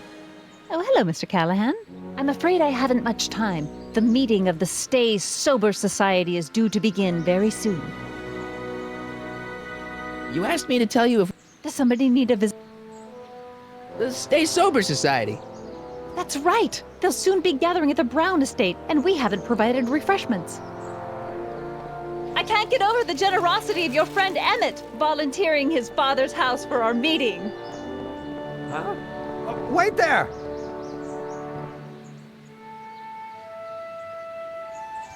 Harry! What in the name of Thomas Alva Edison do you think you're doing? Don't you get it? You need alcohol to run your drill, right? Those bootleggers at the soup kitchen won't let us get our hands on any of their hooch. But we can get Miss Strickland to pick it up for us and deliver it right to your door. No! Out of the question. Why? I can't just let strangers invade my parents' house. What do we know about these people? They're sober. It says so right in the name. Well, okay, but Pop needs his peace and quiet at the end of the day. This meeting is sure to be too noisy for him. They'll be quiet. You'll be quiet, right? Oh, yes! I play my tambourine very softly. You hear that? Yes, but... But what? But it's still impossible. But think of the Stay Sober Society. What'll happen to them? They can all fall off the wagon for all I care. I promised Miss Strickland. It means so much to her. The answer is still no. Okay, forget the whole thing. We don't have to test your rocket-powered drill tonight. We don't? No. I'll take the train back to Washington and I'll tell the folks at the office to give the patent to Dr. McCoy. Wait!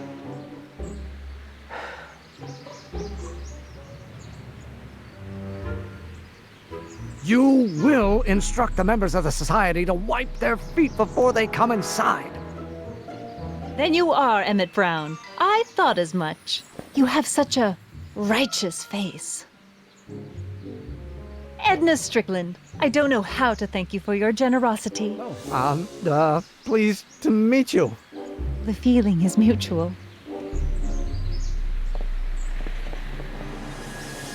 I've got a bad feeling about this.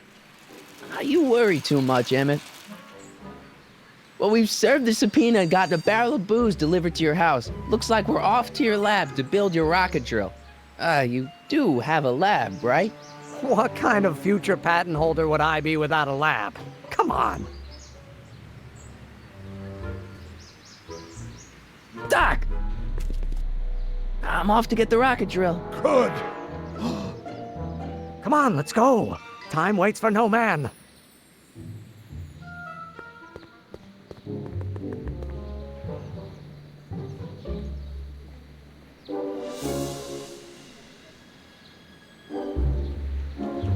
Are you sure this is gonna work, Emmett? Don't let the ramshackle nature of my laboratory fool you. If all goes according to plan, we'll soon be in possession of the most powerful rocket fuel known to man. That's great. How? Well, it's very simple. This crankshaft induces a powerful direct current into the electrolysis chamber, producing hydrogen, which must be periodically released into the primary distillation barrel.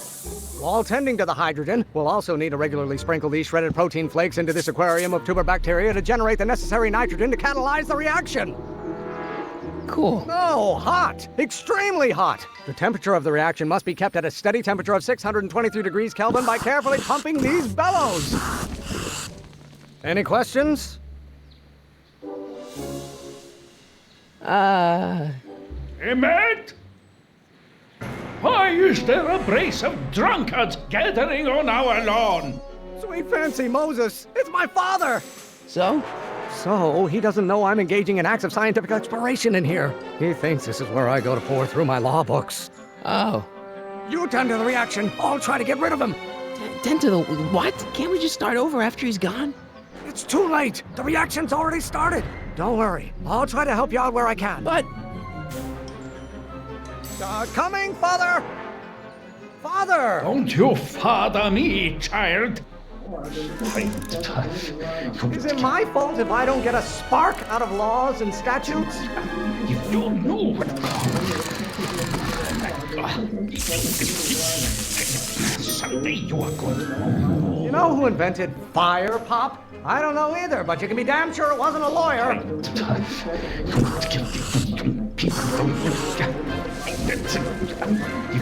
don't know what... Why don't you go feed the ducks, Father? Someday you are going to... You will have to learn. Excellent. Now twist the valve there. Great. We're about a quarter of the way home. Emmett, get back here! You're going to find out. There is a flame inside me that cannot be quelled by your legalistic gobbledygook, Father. Children, and you will look... I don't... Just watch. Lawyers are nothing but overblown bags of gas. Hero! I'm not pressure. You're going to find out. This isn't food for thought, Pop. It's gruel. Hope someday you have children and you will look... I don't... This may come as a shock to you, Pop, but not everyone wants to be a lawyer. Hero! You're going to find out. Why won't you release me from your unattainable expectations? I hope someday you have children. Ah, halfway there. Emmett! Keep up the good work. Why should I honor your wishes? You treat me like common bacteria. You're going to hate someday. I'm not just another one of your staffers who spins around you like a top. Pressure? You're a child. You don't know anything about pressure. Yes, no. What do you call a room full of lawyers trapped in a...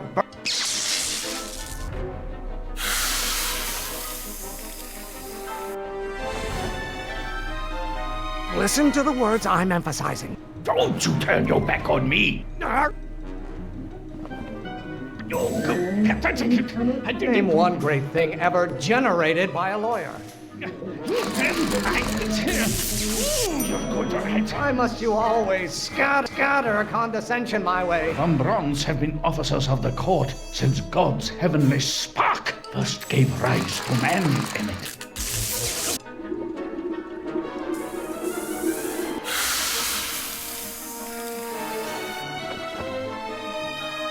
What did you do? Emmett, who are you talking to in there?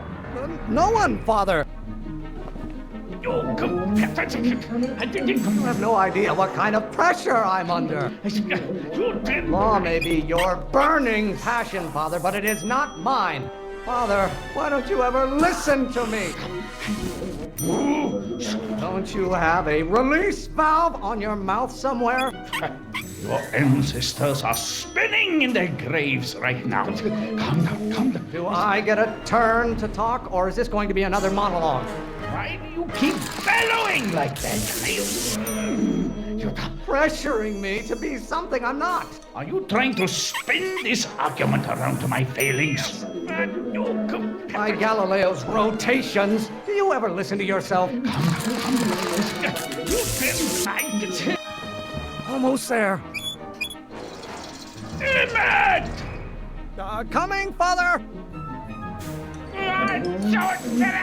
Maybe I should just get struck by lightning. Would that make you happy? If it weren't for scientists, men like you would still be divining the future with sheep's bladders and goat gizzards. Name one great thing ever generated by a lawyer. Law? What use is a microorganism for law? You really want to vent our dirty laundry in public like this? I don't know what's eating you, Father, but I wish it would go.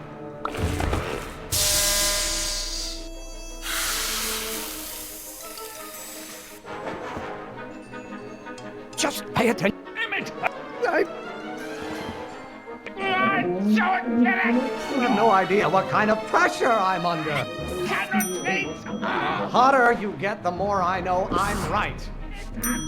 I'm not just another one of your staffers who spins around you like a top. Lawyers are nothing but overblown bags of gas.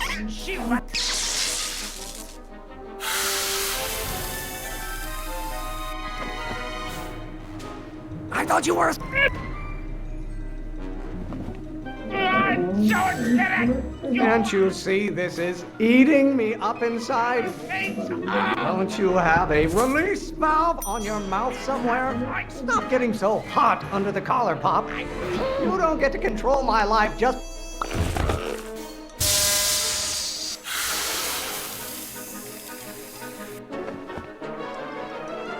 Emmett!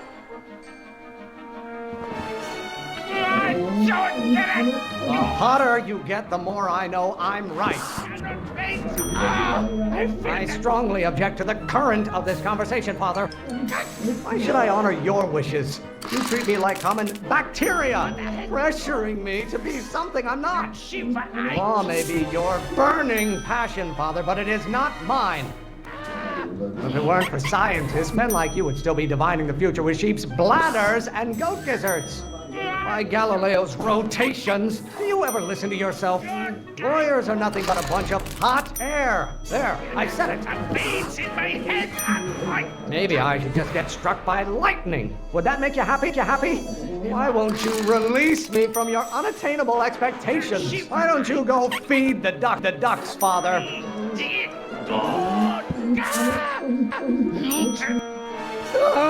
I'm afraid we'll have to take this up later, Pop. My soup's about to boil over. What? This isn't over, young man. Whew. Are you okay? You and your dad sounded... It was an argument we should have had a long time ago. We... No! Oh. What?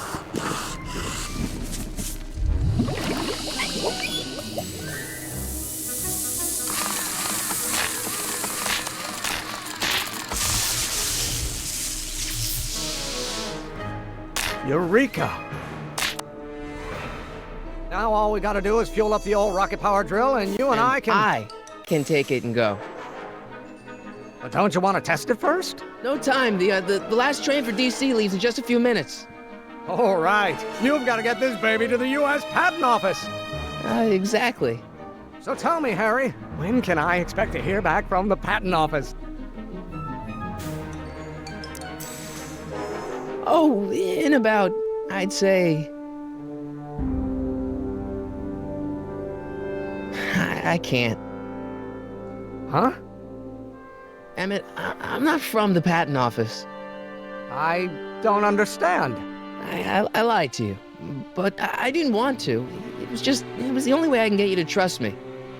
See, there's somebody who's in big trouble. Someone very important to me, to both of us. I can't tell you who, but I need to save him tonight, and I need your invention to do it.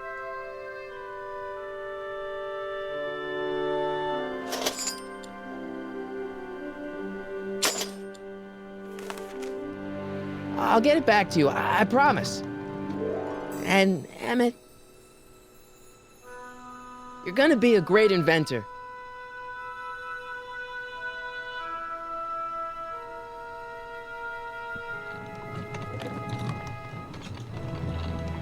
Wait! Keep the throttle at about 8.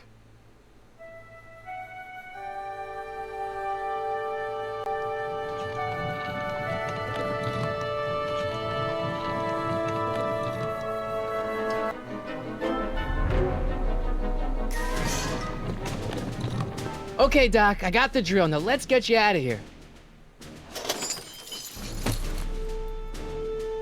Come on, start.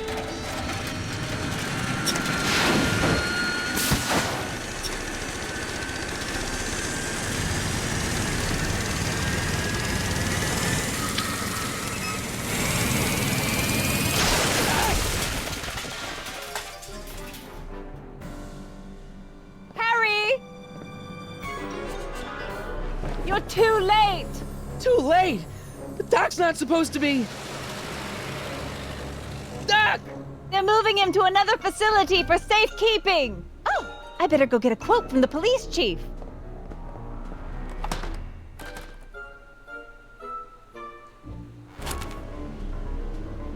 Paddy wagon intercepted. Suspect slain. And they're still after him. How am I gonna rescue him now? There's no way Edna's bike is gonna be fast enough to catch up with that paddy wagon. Or is there? At least the rocket part came out of this in one piece.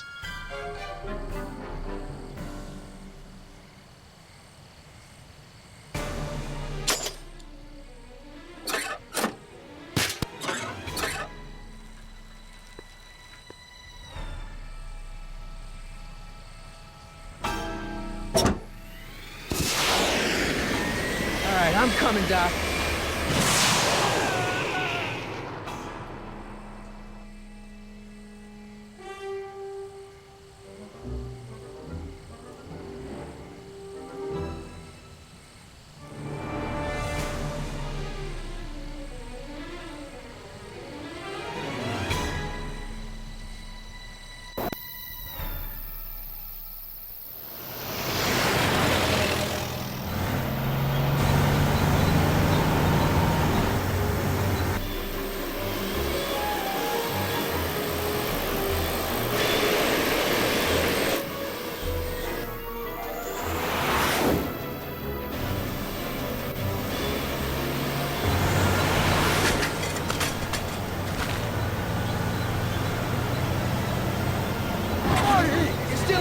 Doc, I'm gonna get you out of here. What's that? I said you're still in danger. Never mind. Get me out of here, and we'll talk later.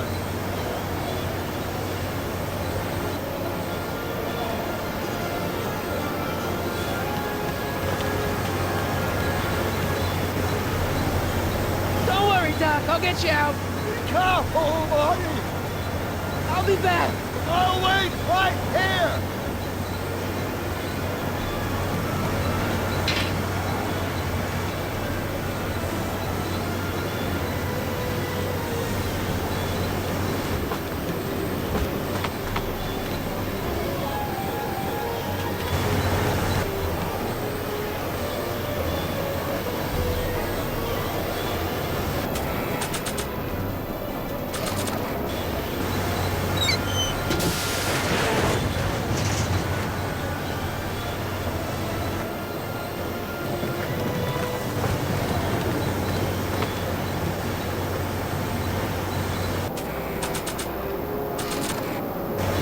Throwing the hub.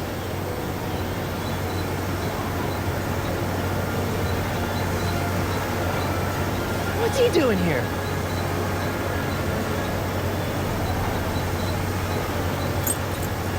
Keys. How do I get him?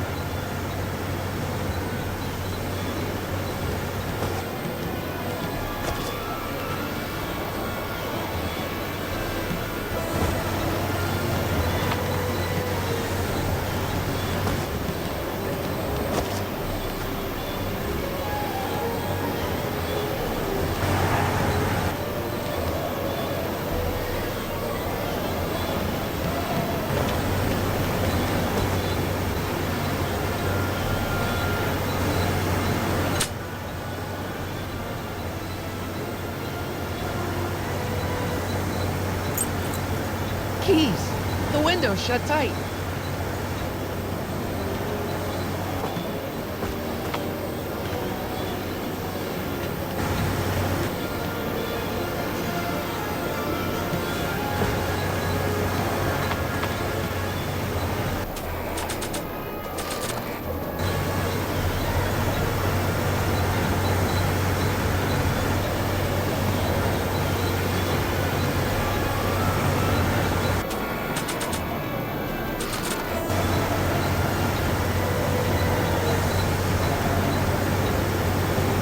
Set up a distraction.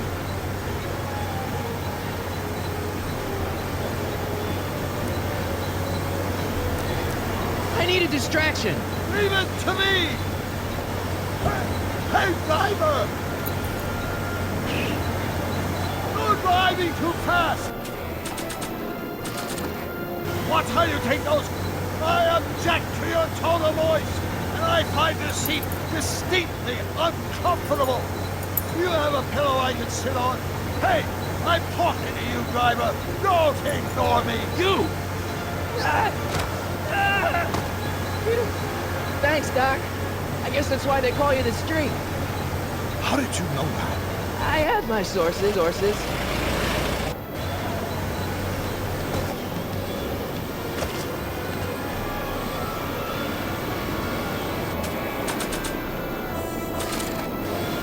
Stand back, Doc. Marty! Oh!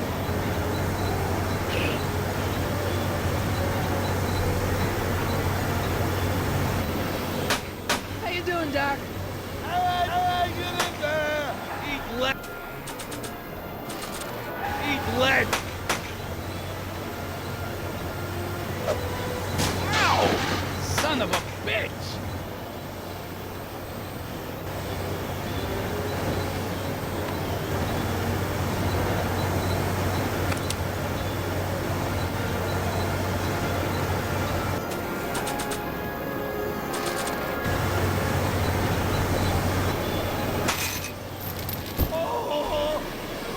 This is a rescue!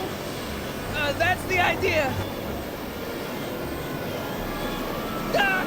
Run!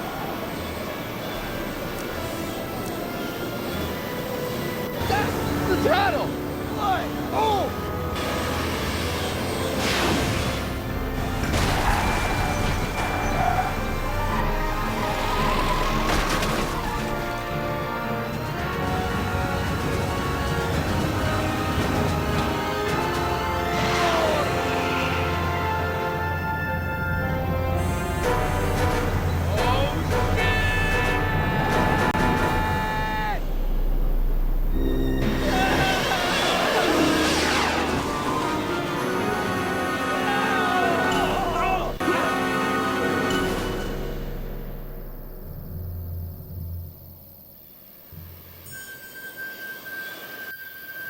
Doc!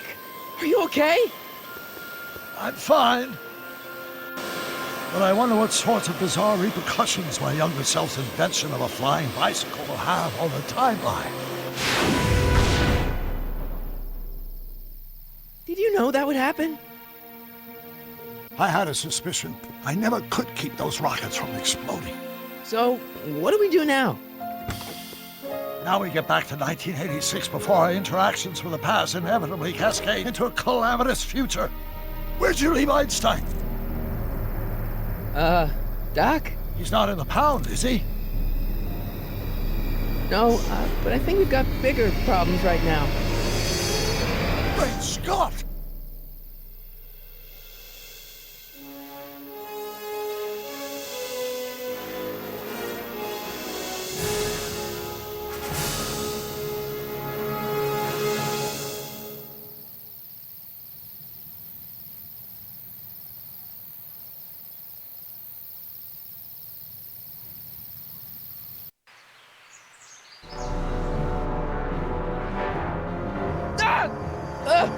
What's happening? I don't know. We'll have to be careful not to run into ourselves. Hey, fellas. All right, McFly. Let's go see the boss. History says Tanner will be arrested by a rookie cop by the name of Danny Parker. I fear that nothing will save Hill Valley from descending into the fires of chaos and corruption. Nothing is over until Kid Tannen says it's over!